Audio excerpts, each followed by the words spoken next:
Hello. It's been a few weeks since I've been on, and life has just been a wee bit crazy the last few weeks. So I had to take a little bit of time away. But today I wanted to hop on and talk about the abuse in the church. And I've been hearing and seeing so many disturbing comments on various social media platforms lately. And, you know, there's so much going on in the world, and I know a lot of people are just not themselves, and I completely understand that, and I have grace for that. And that doesn't affect my love for people.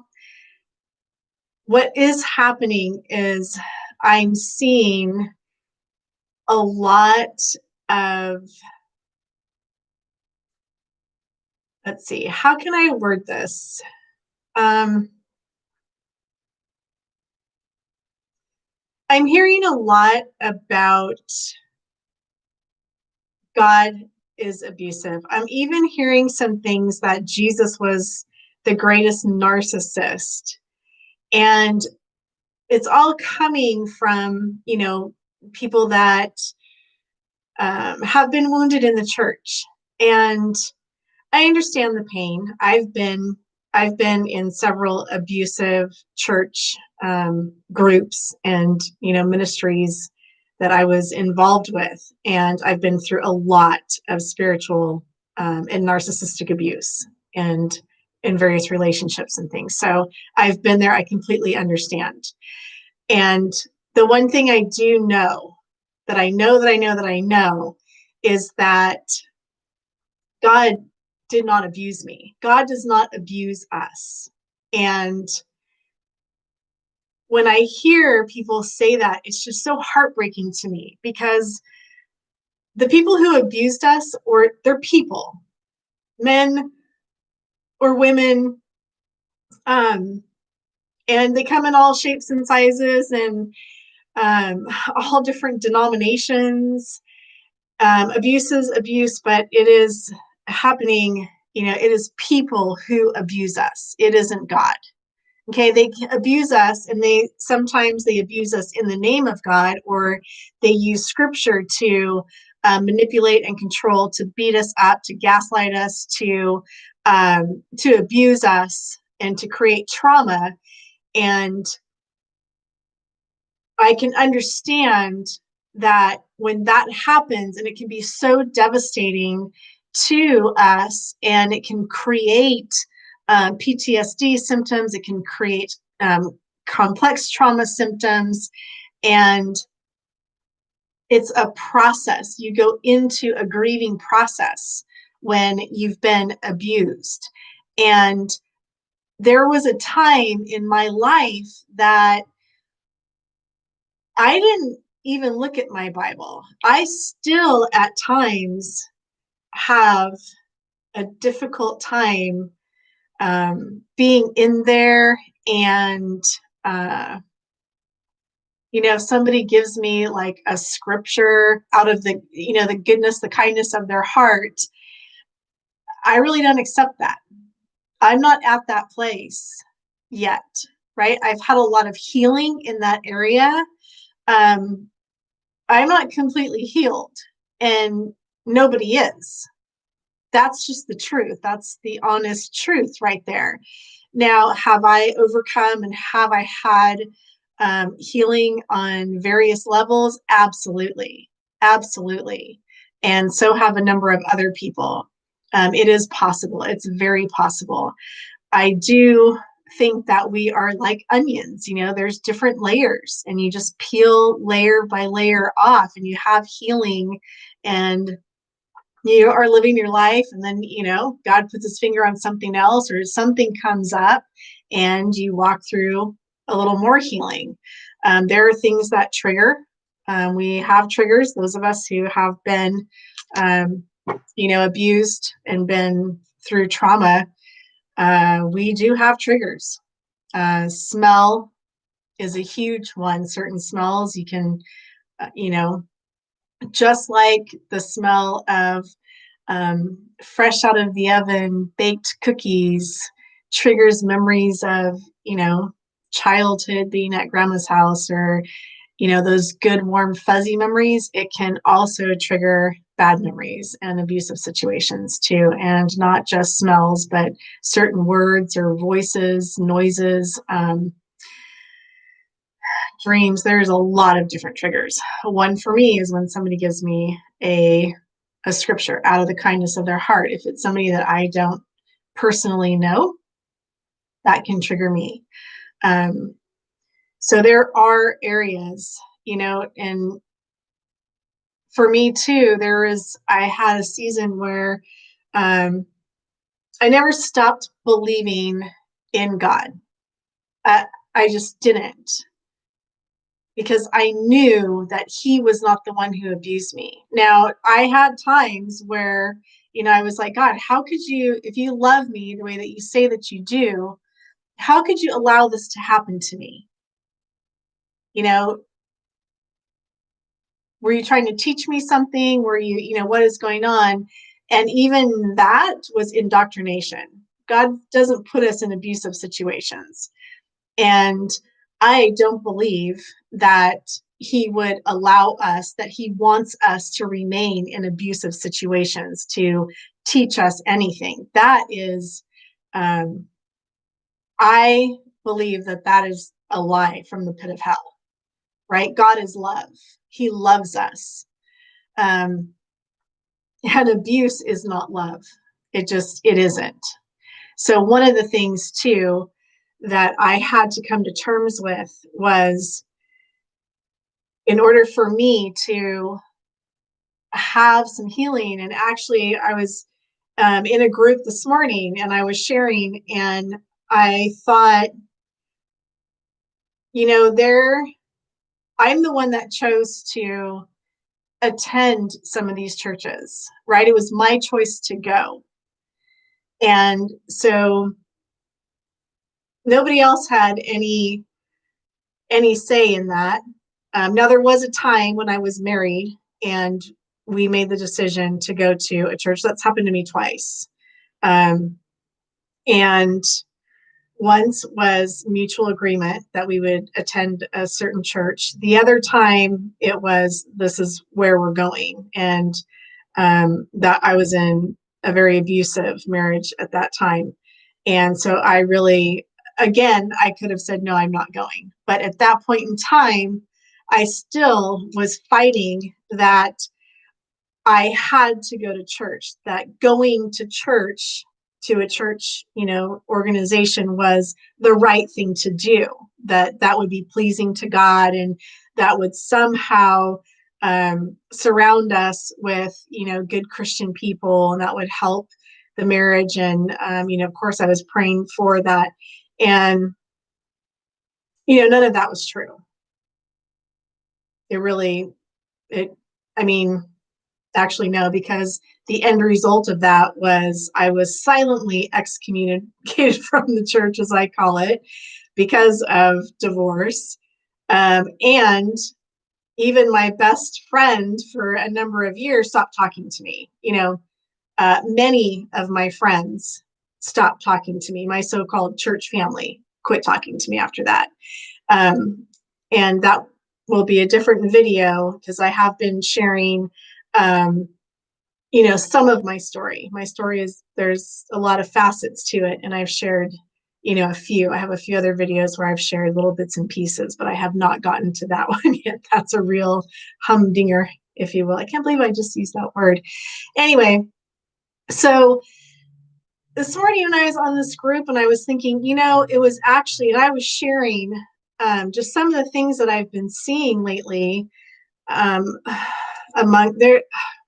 So many of us have been abused by people in the church, in ministries, and church groups, organizations, entities, whatever you'd like to call it. And I'm sure even in small group settings too. And it's just really heartbreaking to me. It's really heartbreaking to me that, and these people that have been abused, they're looking for healing, and they're still looking for community, and they're looking to be seen and heard and valued, and just to be loved on and accepted for who they are.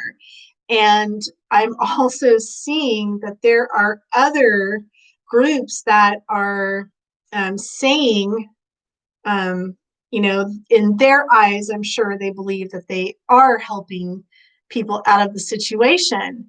But there's a few that I'm seeing that are just completely, you know, taking them in another abusive direction. Like they're abusing them and pushing them into another direction. And it's abuse. It's religious abuse.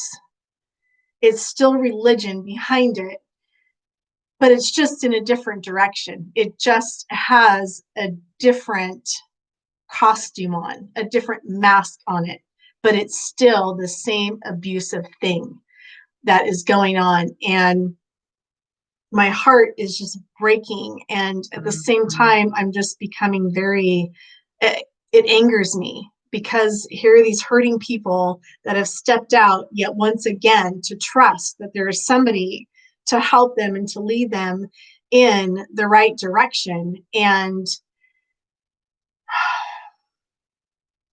again, it's just creating more of the same bad abuse things. There are two things that I believe the church is really organized, the organized church, not God. They're completely different things that organized churches create, and that is a sense of entitlement, and that is also codependency, huge codependency thing, and the sense of entitlement as well. And those two things make people very vulnerable. When you have a sense of entitlement, when people have that, and when they're also codependent and they're out there alone suddenly, in my case, I lost all of my people. I lost my church so-called family, my church friends, except for maybe one or two. And that was it. It was like I lost that whole community. My whole social life was completely ripped out from underneath of me. And so I was very much, alone. My saving grace was that, I have relationship with the Lord. I have relationship with God. And I had already left the organized church for a few years. And I had already been through a process of having, because of another abusive situation, of having lost everything. And as a result of that, economic thing we had in 2008, 2009, I lost everything, literally. I lost everything in that, my home, my business, yeah, lost it all. And so I had found myself very alone in that time. And I had gone through a horrible, horrible divorce. And so I had had a season of being alone and working through that prior to this time. And so to me, it wasn't something completely new. But when that happens to you the first time, it's scary. It's very scary to find yourself, alone and being codependent. You're looking for that, and you're not, aware of it. You don't wake up and go, oh yeah, I'm looking for somebody to be codependent with. That's not what happens. Or, you know what I'm saying? And then you find somebody who, or actually, they're predators, basically people who are abusive abusers are pretty much predators, on that level, most of them. And they can spot you a mile away. It's like, and when you've been abused and you haven't walked through the healing process, you're just right. You just, there can be 5,000 people in a crowd. one abuser out of those, and you'll connect right with that one. So there is that thing that happens, because it's, trauma bonds are created, and you're looking for that. That is like a sense of, it's a false sense of comfort, because that's what you're used to. And learning healthy boundaries, and learning, walking through some healing, and learning self-care, and all of that, is a process, and it takes work, and it takes, you got to want to do it. It's easy to it's easy to get a victim mentality when you've been victimized, when you've been abused, and you've been victimized, and you can easily get grief stuck. You can get stuck in that, and then you can find yourself, and I was there, right? You have this victim mentality because you focused on that, and you're so afraid of that happening to you again, that you literally end up, right back in. It just looks a little different. The mask is different, the costume is different, whatever you want to call it. And so I'm seeing this happening, and it's just breaking my heart. And, Jesus was not a narcissist. That is completely, yeah, that's not true. It isn't true. And it's heartbreaking for me to see and to hear that come out of these poor people's mouths, because it wasn't God who abused them. It was some sick people who abused them, and they're hurting, and that is heartbreaking.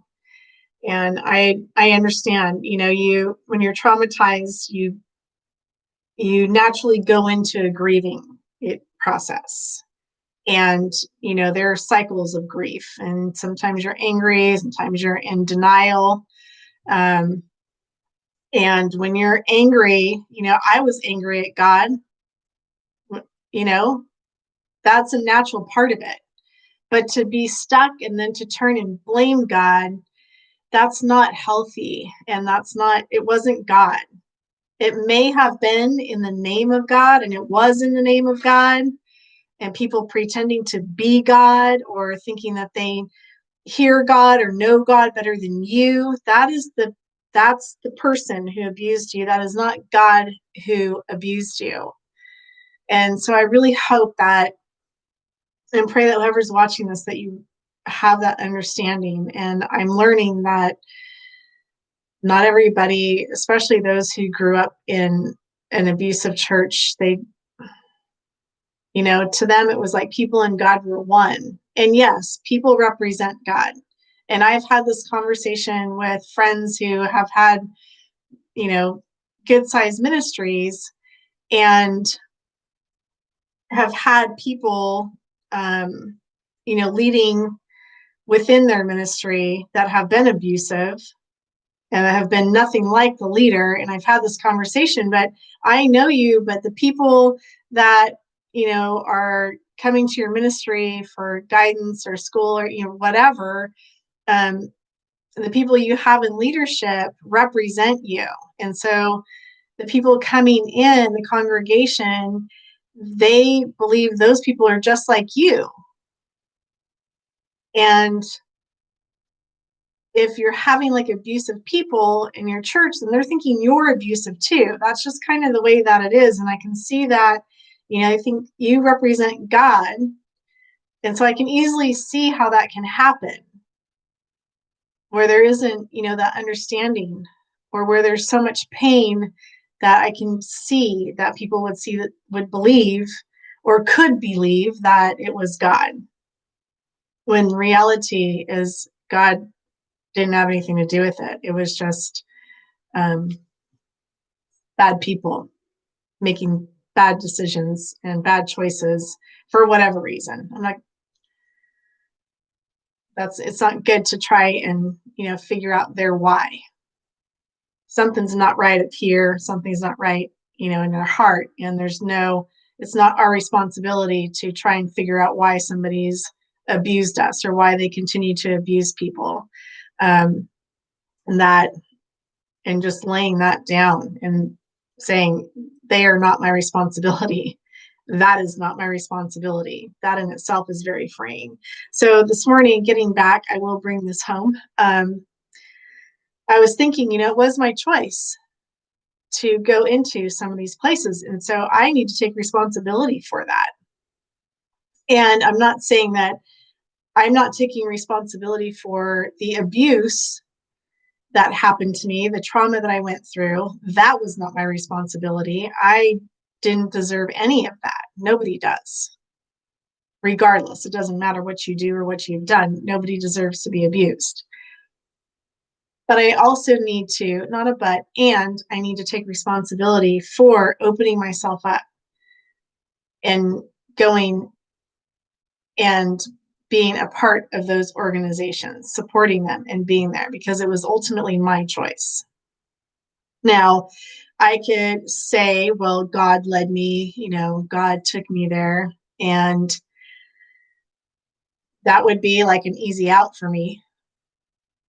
But I don't believe that God's going to lead me into an abusive situation. I think it was probably more me in my woundedness wanting to go.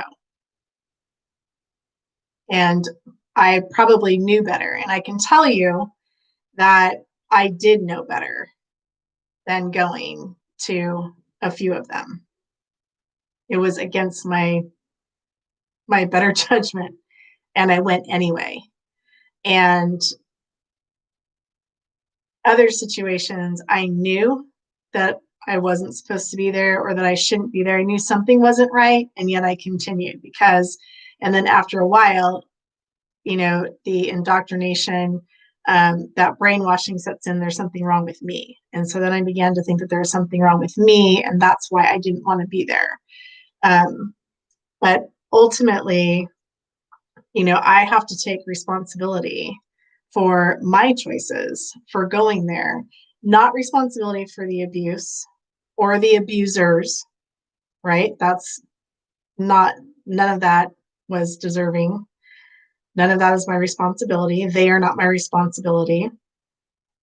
The only thing I'm responsible for was going there.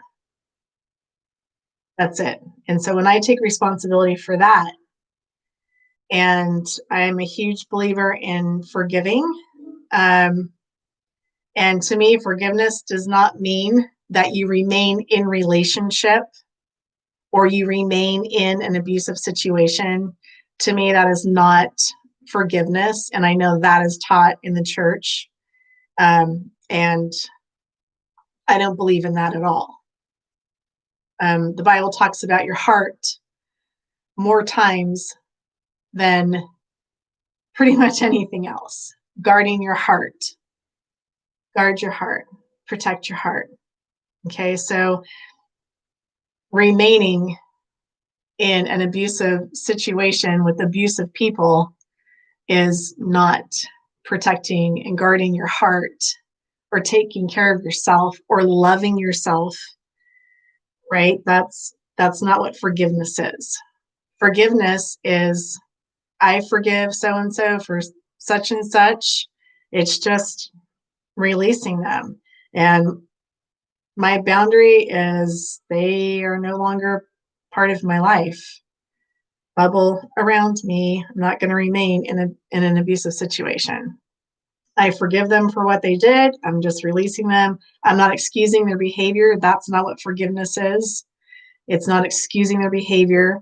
Forgiveness is not telling them, oh, it's okay what you did. In fact, forgiveness is, you did this to me. It was horrible, and I forgive you. So, and I also don't believe that you have to go to that person and tell them that you forgive them. I don't believe we have to do that either. I think that is opening yourself up to more abuse, actually, if the person is abusive. Now, if it's like a friend or somebody We all make mistakes. Spouse, non-abusive person, then yeah, go ahead. But so forgiving myself for making that choice. I'm not beating myself up for it.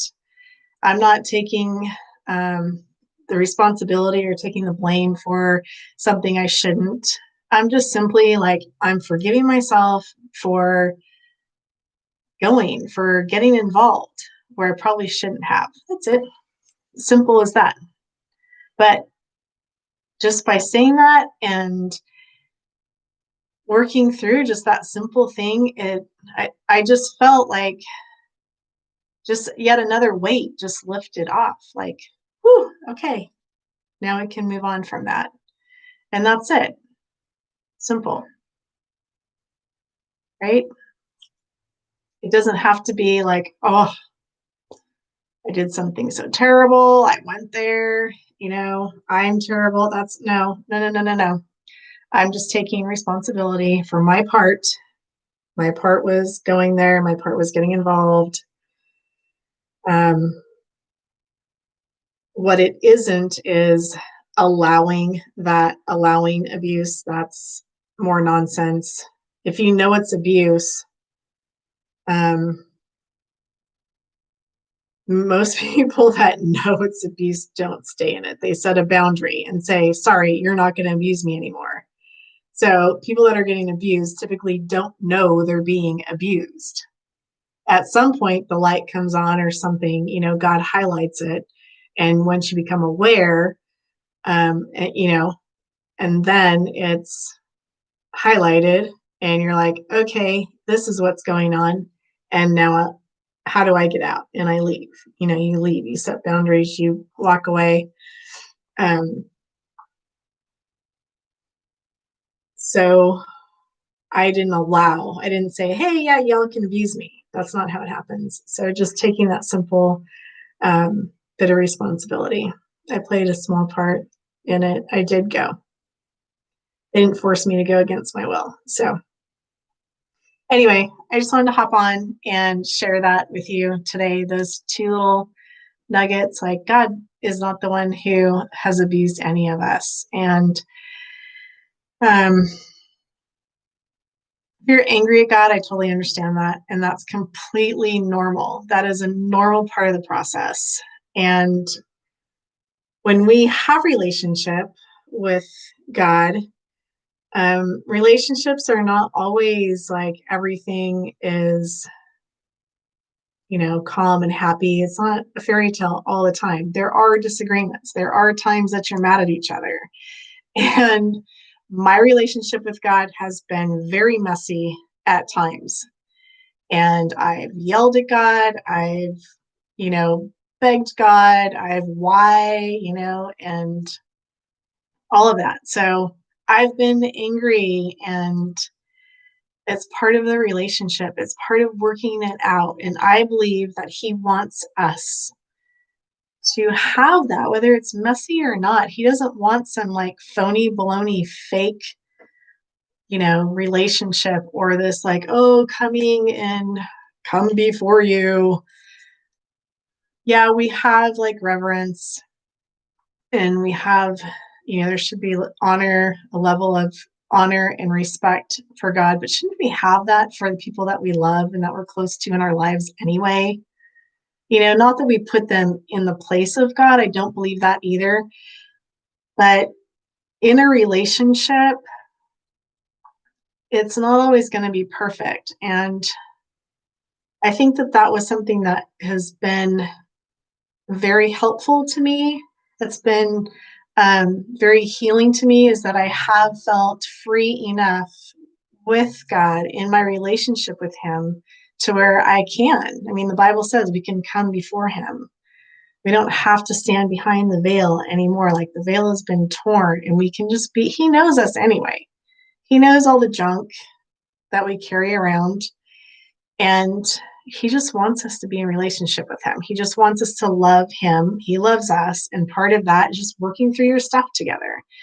And so being angry with Him is, unfortunately, when you've been through abuse in the church, then you are angry with God. You have a lot of questions, and it's part of the process. Completely walking away and all of that, I just know He loves you. Work through it for a season, maybe. That's okay, but God didn't abuse you. So I hope that helps you, somebody, somewhere, one person. And also, just let yourself off the hook. Take responsibility for, your part in it. Don't beat yourself up. That's not taking responsibility. It's just simply like, hey, I'm the one that made the choice to go there, but I did not say that I would be abused. I didn't think that. I'm not saying that it was okay on any level. Those people need to take responsibility for their part. I went there. I forgive myself. And then, of course, forgiving them, that's a whole other different video and process. And I can help you work through that. If you would like, just let me know. Because there is like a right, a right way, and then there's also an abusive way of forgiveness. And many of us were abused in that area within the church as well. So if you're not ready to forgive, then you're not ready. It's okay. Don't stress out on it. Everything comes in the time that's right for you. And wherever you're at right now is okay for you. I love you, and I hope this helps you in some way. And I'll see you next time. Bye.